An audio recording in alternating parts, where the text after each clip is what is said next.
System, आजकल system बहुत चल रहा है, बहुत कुछ पता होता है क्या मैटर चल रहा है और क्या ट्रांसफर हो रहा है। अपने सिस्टम की तरफ ही चीजों को समझ सकते हो। तो गाइज अब हमारा स्टार्ट होने जा रहा है लेक्चर नंबर 4 जो है थर्मोडायनामिक। भाई सबसे पहले ये देखते हैं ये थर्मोडायनामिक क्या है। देखो थर्मोडायनामिक भी एक फिजिक्स का ब्रांच है जो किसके किसके साथ डील करता है, हीट के साथ डील करता है, एनर्जी के साथ डील करता है, टेम्परेचर के साथ डील करता है। और गाइज ये क्या होता है, heat other form of energy में क्या होता है, कन्वर्ट होता है। जैसे हीट वर्क में कन्वर्ट हो गया, जैसे आप हीट इंजन आगे जाके देखोगे, तो यही सब चीजें हम थर्मोडायनामिक में क्या करने वाले, पढ़ने वाले, स्टडी करने वाले। और गाइज आप सभी से एक ही चीज बोलूंगा यार, जितना हो सके चैनल को लोगों तक पहुंचाओगे थोड़ा एक अच्छा लगेगा कि यार देखो 4 चैप्टर तक हम आ गए, इसके बाद 3 ही चैप्टर बचेगा और फिजिक्स 1 हमारा पूरी तरह से कंप्लीट हो जाएगा। तो अगर आपका ऐसे मिलेगा सपोर्ट तो इसके ट्रिक्स कैसे याद करते हैं, क्या कैसे कंप्लीट करते हैं, A to Z सभी चीजें आएगी। बट इसके लिए थोड़ा मोटिवेशन हमारे अंदर भी जगाओ, जितना हो सके लोगों तक शेयर करो। अब थर्मोडायनामिक के अंदर गाइस जो पहला टॉपिक है वो थर्मल इक्विलिब्रियम। थर्मल इक्विलिब्रियम के बारे में अगर मैं आपको बताना चाहूं तो ये हमारे घर में कभी ना कभी ये चीजें सुनी होगी। हाँ, उन्हें ये नहीं पता होगा कि इस कॉन्सेप्ट को फिजिक्स के अंदर थर्मल इक्विलिब्रियम बोलते हैं। बट गाइज ये चीजें जरूर आपने सुनी होगी। जैसे अगर घर में किसी कोई बीमार है, प्लीज कमेंट करके बताना कि आपने भी ये सुना था कि नहीं सुना था। घर में अगर आपका छोटा भाई बीमार है या बड़ी बहन बीमार है या जो भी, तो मम्मी बोलती है भाई उसके बाद जाके मत सो जा, नहीं तू भी बीमार हो जाएगा, तुझे बुखार हो जाएगा। मम्मी बोलती है, बार बार बोलती होगी। बट ये क्या मम्मी सही बोलती है? हाँ बिल्कुल सही बोलती है। क्यों? क्योंकि जब आप उसको पकड़ोगे तो टेम्परेचर हाइयर बॉडी से लोअर बॉडी की तरफ क्या होगा, ट्रांसफर होगा। और आपके बॉडी का टेम्परेचर भी क्या हो जाएगा, इंक्रीज हो जाएगा। इसलिए मम्मी आपको मना करती है कि बिल्कुल जिसको बुखार हुआ है उसके बाद जाके सोना नहीं है। पर भाई आप कहाँ मानते, आप तो लगता है यार बुखार हुआ है उसके बाद जाके सोऊंगा ना, तो अपने को भी बुखार हो जाएगा और आज कॉलेज स्कूल जाने की छुट्टी मिल जाएगी। बट गाइस जैसे आप उसको आप बोलोगे सर नहीं सर मैं तो उसको पकड़ के एकदम दबा के आधे घंटे तक पकड़ के सोया था, पर मैंने देखा कि मुझे कुछ हुआ ही नहीं। भाई क्योंकि बीमार आप नहीं थे ना, आपके ऑर्गन सभी अच्छे से प्रॉपर तरीके से काम कर रहे थे। इसलिए जैसे ही आपने उसको छोड़ा, आपका जो इंटरनल ऑर्गन है वो एक एसी की तरह काम करता है और आपकी बॉडी को प्रॉपर तरीके से उसने क्या कर दिया, मेंटेन कर दिया। हाँ अगर आप बीमार होते, तो अगर आपका इम्यून सिस्टम अच्छा नहीं होता तो आप भी बीमार हो जाते। बट जैसे उसको आपने छोड़ा वैसे आपकी बॉडी फिर से क्या होगी, नॉर्मल हो गई। इसीलिए आपने जो सोचा था ना आपके दिमाग में कि भाई को पकड़ूंगा तो मेरे को भी बुखार हो जाएगा और आज कॉलेज की छुट्टी हो जाएगी, तो ऐसा हुआ नहीं। तो इससे हमें समझ में क्या आया, मम्मी ने जो बात बताई थी बिल्कुल सही बोली थी। क्या बताई थी कि जो हीट ट्रांसफर हो रहा है वो कहां से ट्रांसफर हो रहा है, higher body to lower body. और कब तक ट्रांसफर होगा, जब तक दोनों बॉडी का टेम्परेचर सेम ना हो जाए तब तक वो हीट कंटिन्यू क्या होता रहेगा, ट्रांसफर होता रहेगा। और इसी कॉन्सेप्ट को जब दोनों का टेम्परेचर सेम हो गया तो हम उसको बोलेंगे थर्मल इक्विलिब्रियम। मतलब दोनों का, थर्मल मतलब हीट होता है और इक्विलिब्रियम मतलब इक्वल होता है, तो दोनों का हीट क्या हो गया, इक्वल हो गया। भाई ये सिंपल सा एकदम, heat is something that is transfer from a substance at a higher temperature to that at a lower temperature, higher to lower. और कब तक ट्रांसफर होगा, जब तक दोनों बॉडी का टेम्परेचर सेम ना हो जाए। अब बात करेंगे गाइस थर्मोडायनामिक सिस्टम। आजकल सिस्टम बहुत चल रहा है, बहुत ज्यादा सिस्टम चल रहा है। तो हम भी ये चैप्टर के अंदर पूरा सिस्टम ही पढ़ने वाले हैं। ओके, पूरा सिस्टम ही बोलेंगे। तो थर्मोडायनामिक सिस्टम क्या होता है? थर्मोडायनामिक सिस्टम मतलब एक ऐसा कोई बॉडी जो हीट को उसके अंदर वो एबिलिटी हो कि वो अपने हीट को एक्सचेंज कर पाए सराउंडिंग के साथ, मतलब हीट को एक्सचेंज कर पाए, हीट को एब्जॉर्ब कर पाए। ये जो एबिलिटी होती है जिस बॉडी के अंदर, उस बॉडी को हम क्या बोलते हैं, सिस्टम। ओके, जिस भी बॉडी के अंदर, मान लो आपके अंदर मैं भी एक सिस्टम हूं, मैं भी क्या करता हूं, हीट को एब्जॉर्ब भी करता हूं, हीट को रिलीज भी करता हूं, तो मैं भी एक तरह से क्या हो गया, सिस्टम। अगर आप मेरी बात करो तो मैं सिस्टम हो जाऊंगा और मुझे छोड़ के आजू बाजू में जो भी बच रहा है वो सभी क्या हो जाएगा, surrounding.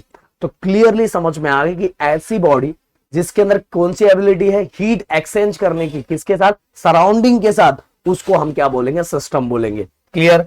It is a collection or group of object that can form unit में which may have ability to exchange, यहाँ है ability to exchange energy with surrounding। उसके अंदर वो एबिलिटी है हीट को एक्सचेंज करने का, किसके साथ, सराउंडिंग के साथ। इसी को हम क्या बोलेंगे, थर्मोडायनेमिक सिस्टम। और सिस्टम को छोड़ के बाकी जितना बचता है ना भाई, सब सराउंडिंग होता है, सब कुछ सराउंडिंग होता है। Anything that is not a part of our system is its surrounding और इट्स एनवायरमेंट। या तो उसको हम सराउंडिंग बोलते हैं या कहीं हम क्या बोलते हैं, एनवायरमेंट बोलते हैं। दोनों का मतलब एक ही है। मतलब कहने का मतलब सिस्टम को छोड़ के बाकी जो भी बचता है वो सभी मेरे लिए क्या होता है, सराउंडिंग होता है। तो भाई यहाँ ये चीजें क्लियर हो गई।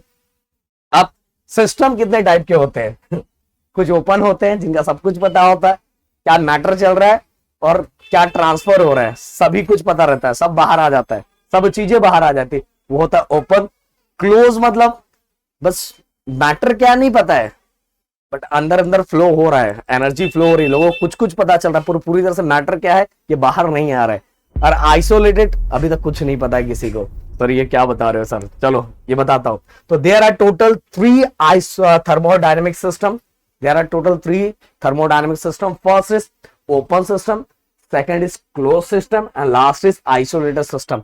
गाइस एक ऐसा सिस्टम जो जो अपने में से matter as well as energy exchange करे किसके साथ, सराउंडिंग के साथ, तो हम उसको बोलते हैं ओपन सिस्टम, जिसका वाटर भी और एनर्जी भी दोनों एक्सचेंज हो रहा है। जैसे अब मैंने किसी बर्तन के अंदर क्या किया, पानी को रख दिया, वाटर को रख दिया और वो कंटिन्यू बॉईल हो रहा है, तो हम कुछ टाइम के बाद देखेंगे कि हम कर सकते हैं वाटर पूरी तरह से एटमोस्फेयर में, मतलब पूरी तरह से सराउंडिंग में क्या हो जाएगा, सराउंडिंग में एक्सचेंज हो सकता है, इवन एनर्जी भी एक्सचेंज हो सकती है, वाटर भी कंप्लीटली एक्सचेंज हो सकता है, इवन एनर्जी तो कंटिन्यू एक्सचेंज हो ही रही है। तो इस सिस्टम को हम क्या बोलेंगे, ओपन सिस्टम। मतलब वाटर को हमने ओपनली हम क्या करें, हीट दे रहे। अगर गलती से हम जाके सो गए, मतलब गलती से हमें नींद आ गया, हाँ क्रम गलती से हम जाके सो गए, तो हमें क्या लगेगा, हम थोड़े टाइम के बाद देखेंगे कि जो हमने बर्तन के अंदर पानी रखा था वो भी गायब हो गया, इवन एनर्जी तो कंटिन्यू क्या हो रहा था, एक्सचेंज हो ही रहा था सराउंडिंग के साथ। तो ऐसे सिस्टम को हम क्या बोलेंगे, open system. Allow to exchange energy and matter and या एंड लिख देना। और अगर ये गाइस आपको नोट चाहिए एकदम प्यारा सा, तो प्लीज अपने टेलीग्राम को ज्वाइन कर लो, उसके अंदर आपको ये हम पहुंचा देंगे। तो energy and matter with surrounding, बस इतना याद रखो, एनर्जी और मैटर सराउंडिंग के साथ एक्सचेंज कर रहा है, ओपन सिस्टम। अब क्लोज सिस्टम है गाइस, मैंने पहले बता दिया कि आप देखो अपने सिस्टम की तरह भी चीजों को समझ सकते हो। मैंने बार बार बोला है कि अगर फिजिक्स को डे टू डे लाइफ के साथ कनेक्ट करोगे ना, तो चीजें आप लोगों के लिए बहुत ज्यादा, मतलब बहुत हद तक सिंपल हो जाएगी। मतलब पढ़ने का फोकस इसी पे रखो, पर connect day to day life के साथ करोगे, चीजें बहुत सिंपल हो जाएगी। तो क्लोज सिस्टम एक ऐसा सिस्टम जो अपने में से मैटर को सराउंडिंग के साथ एक्सचेंज नहीं कर रहा है, बट एनर्जी कंटिन्यू क्या हो रही है, एक्सचेंज हो रही है। जैसे एग्जांपल एक बॉयलर ले लो, बॉयलर के अंदर वाटर बॉईल हो रहा है, अब जाके देखोगे तो बाहर, अगर बाहर बॉयलर के जस्ट थोड़ी दूरी पे भी आप खड़े रहोगे तो भी ऐसा लगेगा कि गरम गरम सा ऐसा फील होगा।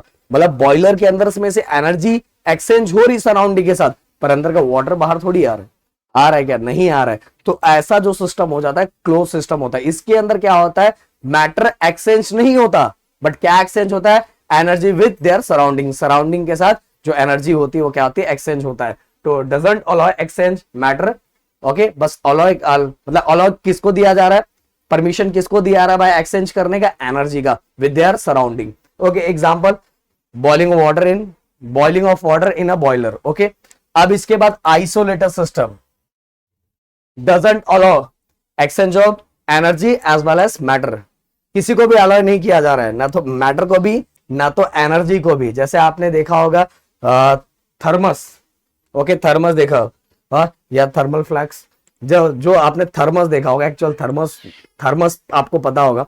उस थर्मस के अंदर अगर हम चाय रख देते हैं तो हमें पता है कि अंदर का चाय तो बाहर आएगा ही नहीं जब तक हम ढक्कन खोलेंगे नहीं।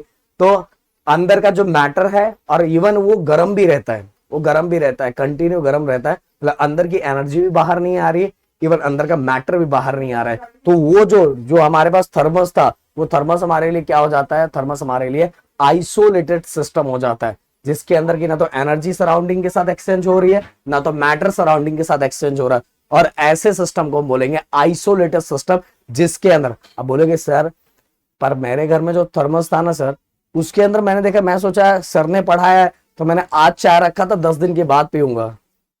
यार ये हमने पढ़ा था ना, ये आपको पता है कि ये हम पढ़ने के लिए सही है कि हम ऐसा बोलेंगे कि अंदर की एनर्जी और मैटर सराउंडिंग के साथ एक्सचेंज नहीं होता। और प्रैक्टिकली आप समझ रहे हो कि धीरे धीरे वो हीट क्या होगा, कम हो जाए। और इसके बारे में हमने केटीजी में डिस्कस किया हुआ है, एब्जॉर्ब वाला, ओके, ट्रांसमिशन वाला, सब चीजें हमने डिस्कस की है।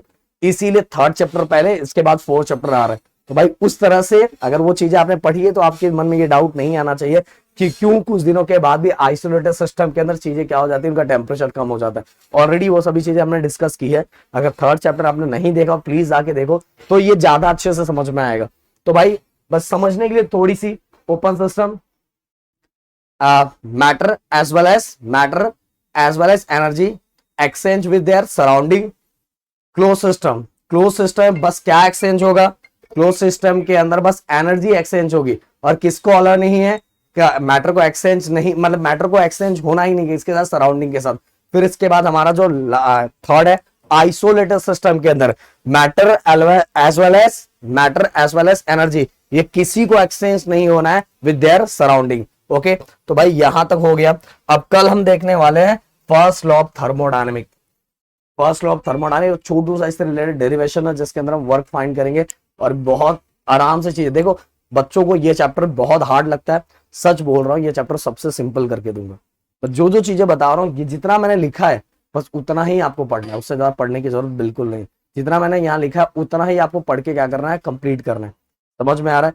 तो जितना हो सके लोगों तक ये वीडियो पहुंचाओ, लोगों तक बताओ, जिससे मतलब हमारे अंदर भी एक मोटिवेशन आए। तो मिलते हैं नेक्स्ट वीडियो में। Thank you so much guys, जय हिंद दोस्तों।